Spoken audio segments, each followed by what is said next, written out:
Hello, good evening students. I am myself K. Narsimurthy, presently working as an assistant professor in Government First Aid Women's College, Tumkur. I have done almost 32 videos for the second semester student of Tumkur University. The subject which I am teaching is physics, and this is my 33rd video which I am presenting today, and this is all about the magnetic materials. I have made two videos before this about these magnetic materials. So before just two videos only, I have started this small chapter magnetic materials where I discussed some of the important definitions regarding these magnetic materials, like intensity of magnetization M, and the magnetizing force H, and the magnetic induction B, and the permeability mu, and the susceptibility chi. These are some of the very important definitions, very basic definitions, which are regarding these magnetic materials. And after that, after immediate video, I discussed all the three magnetic materials, all the three, one is diamagnetic, paramagnetic, and the ferromagnetic materials and their unique properties with examples. After that, today I am going to derive a very important derivation, that was the Curie's law. Curie's law, which I am going to derive using this Lenzwin theory, which was a classical theory. So I am using classical theory to derive a Curie's law, and that classical theory was the Lenzwin theory. Right. Lenzwin theory will tells you how a paramagnetic material behaves. How a paramagnetic material behaves before the application of magnetic field. What will be the alignment of dipoles before applying a magnetic field? And what exactly happens after applying a magnetic field to these dipoles in a paramagnetic material?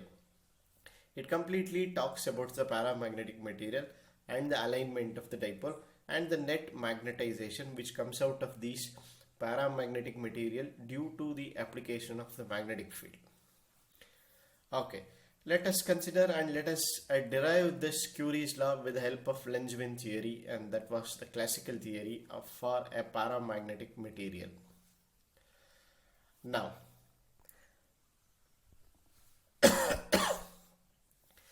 let us consider a molecules of gas.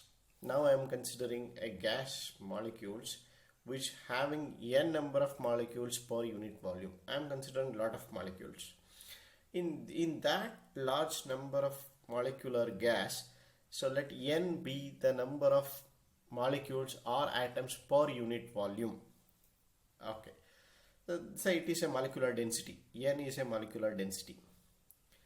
Now let M be the magnetic dipole moment possessed by each molecule or an atom.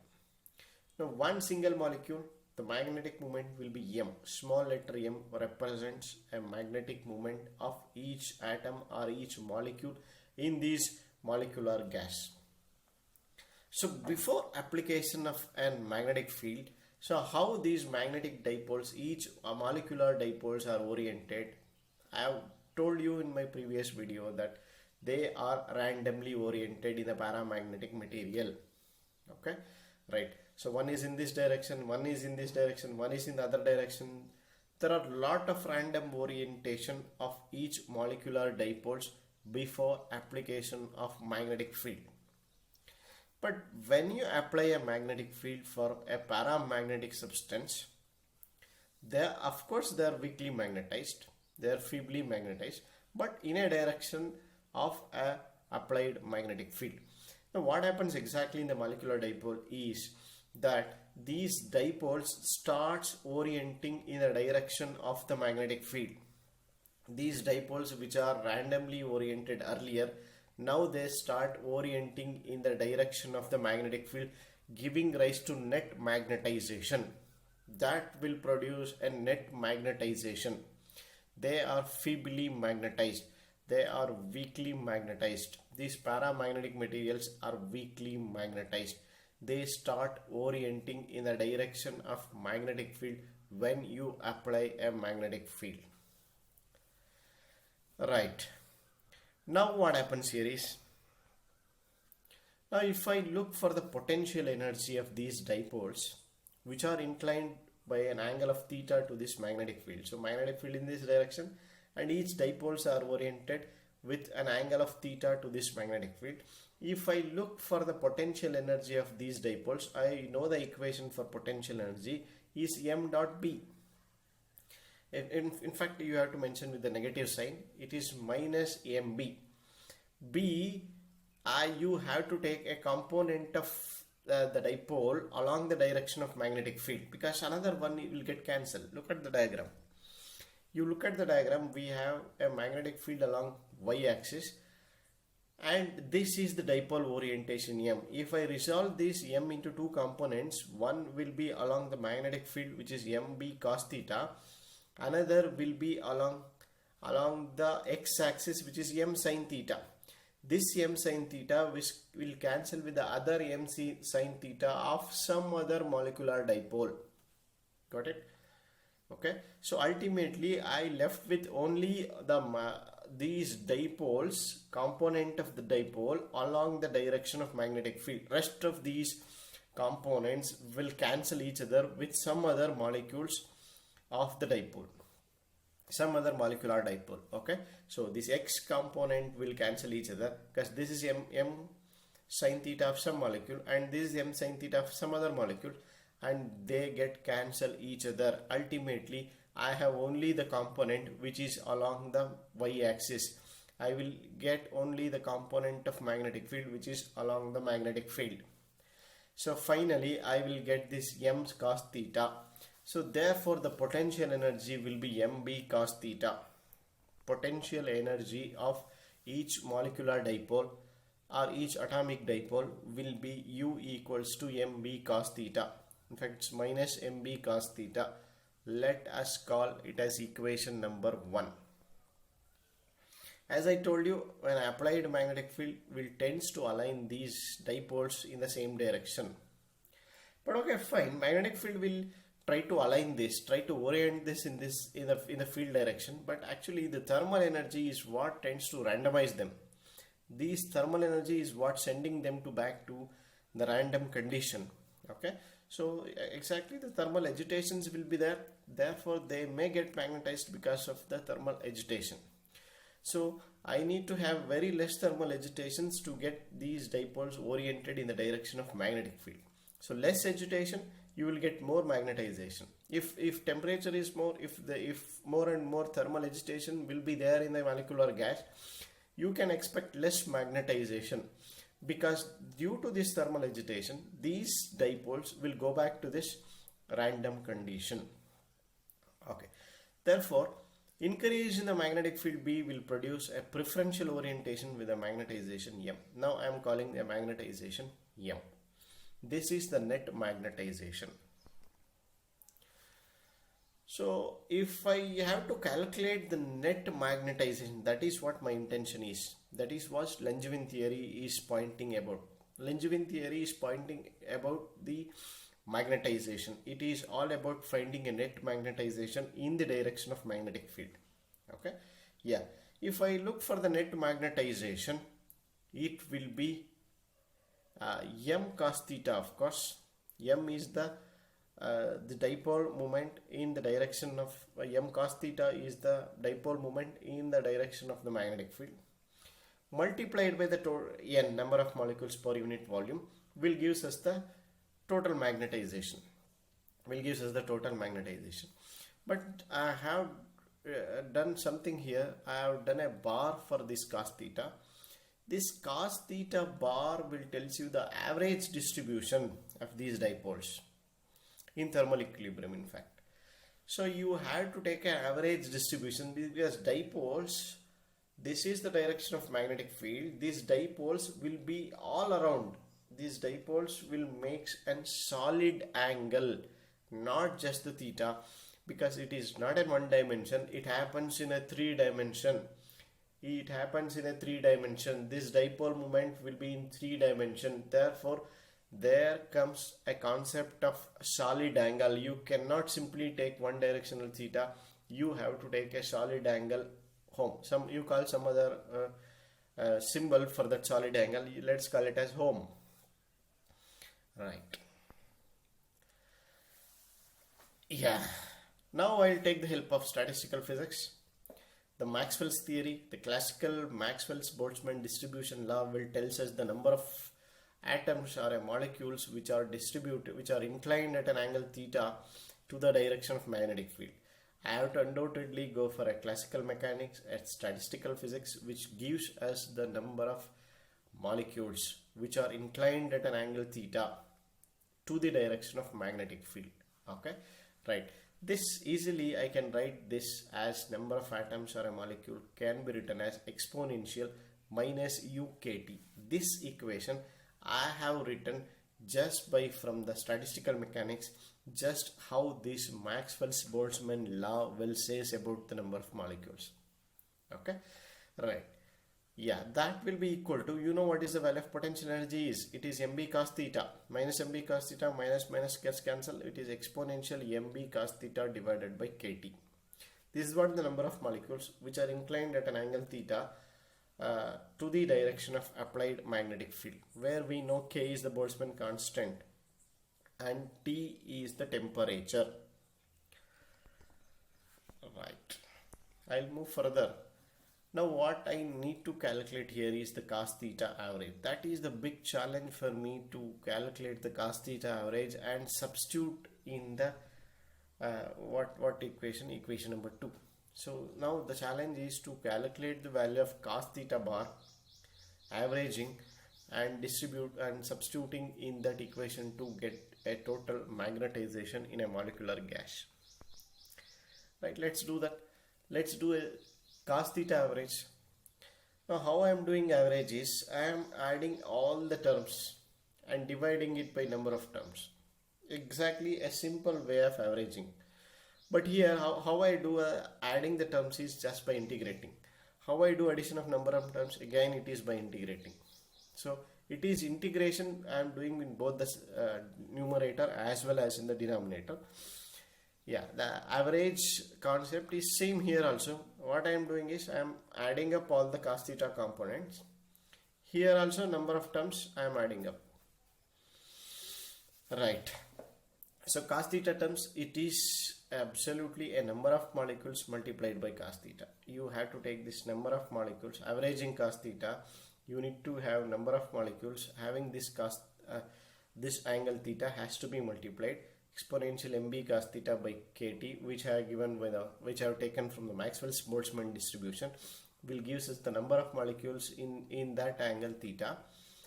So I have to write that integral of exponential mb cos theta kt into cos theta.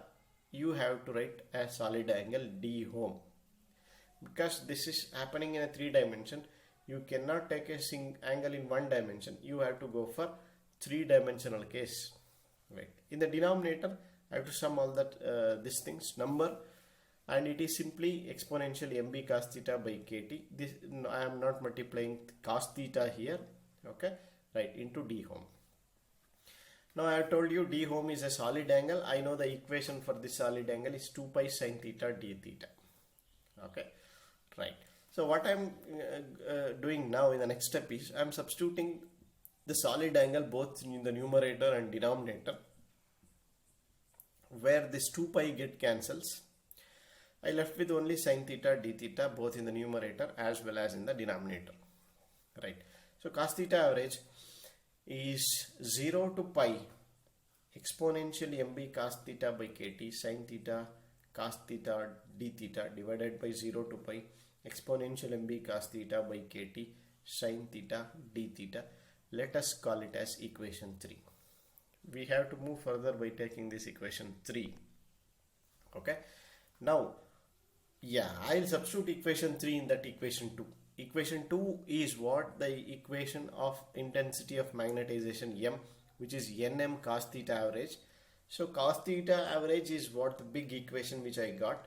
I'm substituting that in the position of cos theta average. So it is Nm cos theta average is that big equation. So let's take it as equation 4. Now what I'll do is, instead of carrying these steps, these big equations for simplification, I'll make it very small.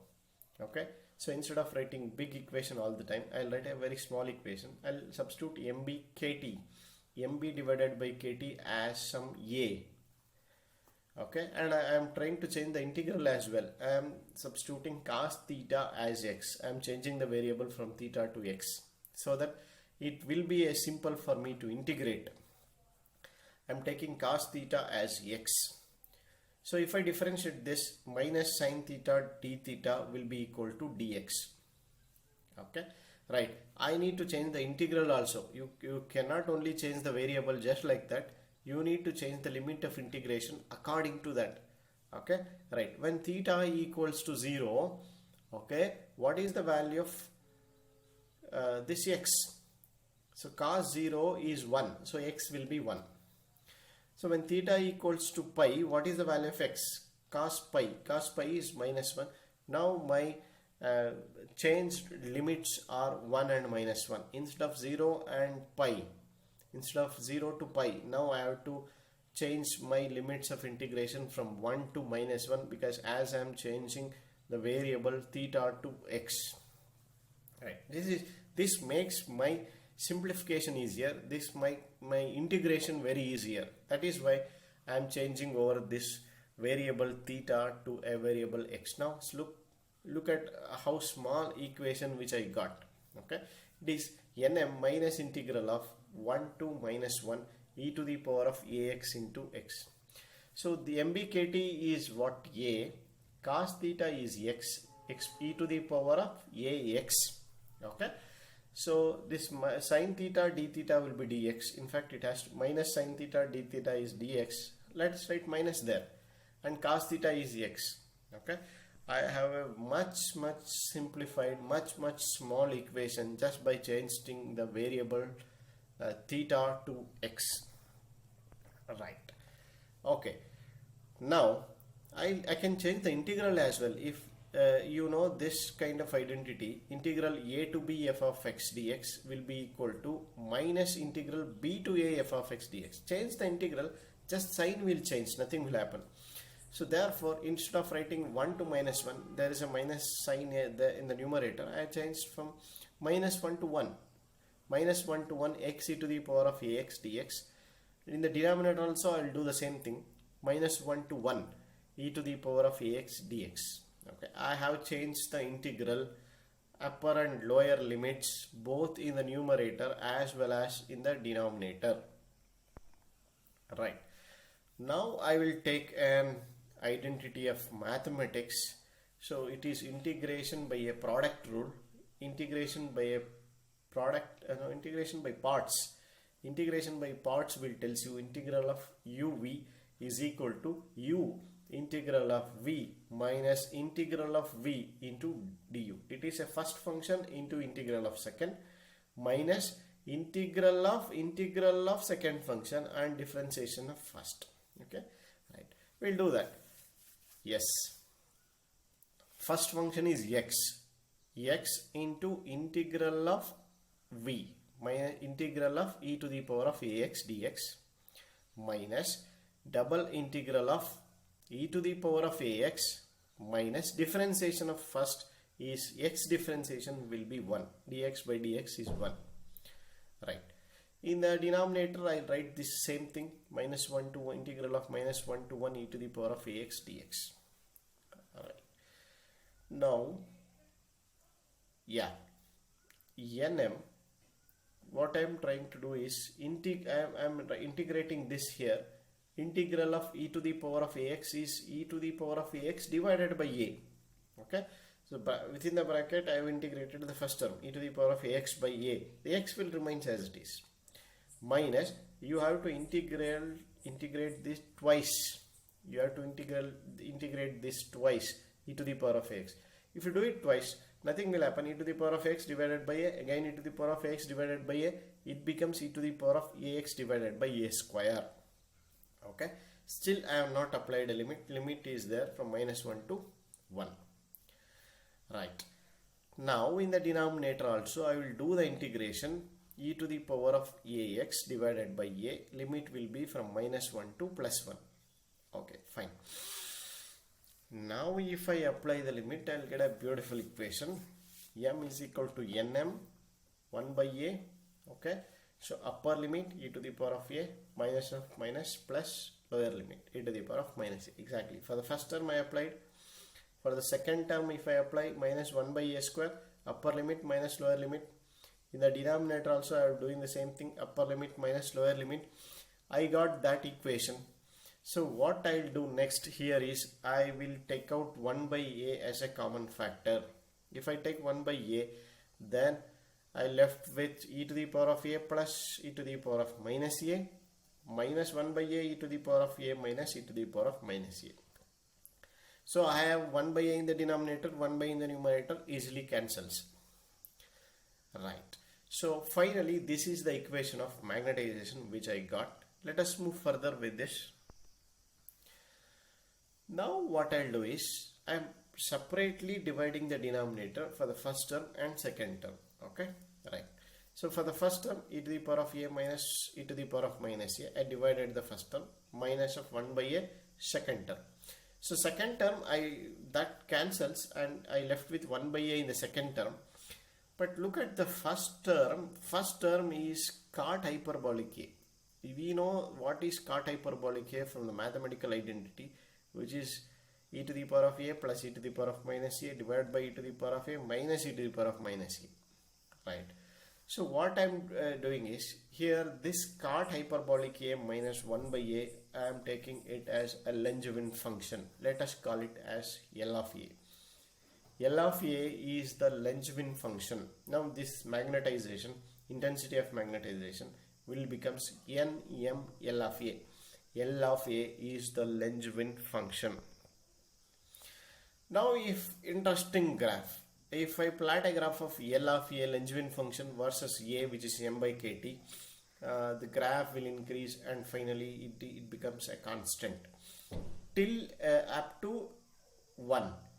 Till up to L of a 1, it goes with a straight line. It goes like a straight line. That was slope was a by 3.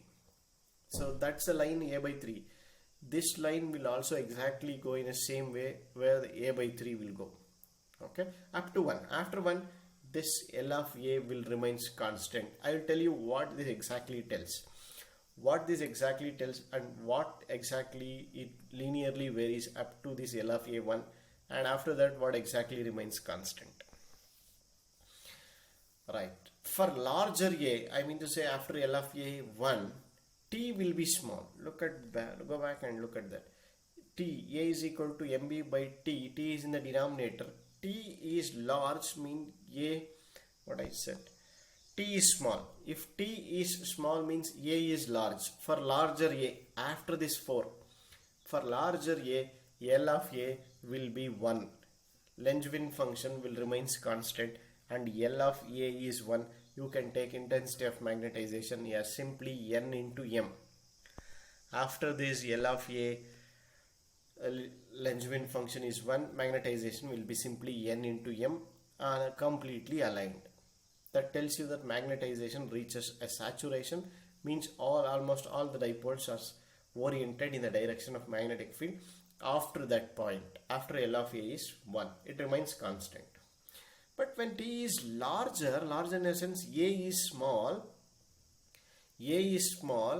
it is larger, you can expect a thermal agitation. You cannot have L of a 1, that will not reach a saturation. And let's see, this is the interesting case. Let's take it and move further. We will expand this with the Taylor series. We have a cot hyperbolic a. Okay, so I will expand this cot hyperbolic a with the Taylor series. I'll get 1 by a plus a by 3 minus a square by 45. And I'll move further. What I'll get is cot hyperbolic a. For higher terms of a, I'll neglect these higher order terms. I'll restrict only for the first 2 terms because higher order terms will too small, so I will neglect this. So cot hyperbolic a is 1 by a plus a by 3. So our Langevin function is cot hyperbolic a minus 1 by a. So substitute it, 1 by a get cancels. So Langevin function will becomes a by 3 this time for higher temperature. For a very small between 0 to t, our Langevin function will follow almost a straight line and with a slope a by 3. So again, let us substitute a by 3 in the equation 5. We have an intensity of magnetization Nm L of A. If I substitute that, it is Nm A by 3. Substitute back the value of A. Okay, A is mb by kt. It becomes nm square b by 3 kt. And I'll substitute magnetic field B as mu naught h. Let us substitute that nm square mu naught h by 3 kt. Okay. Now, if final step, I am considering magnetic susceptibility, which is m by h. So intensity of magnetization to the magnetizing force. How easily they are magnetized. Okay. It is nm square mu naught by 3 kt. Okay.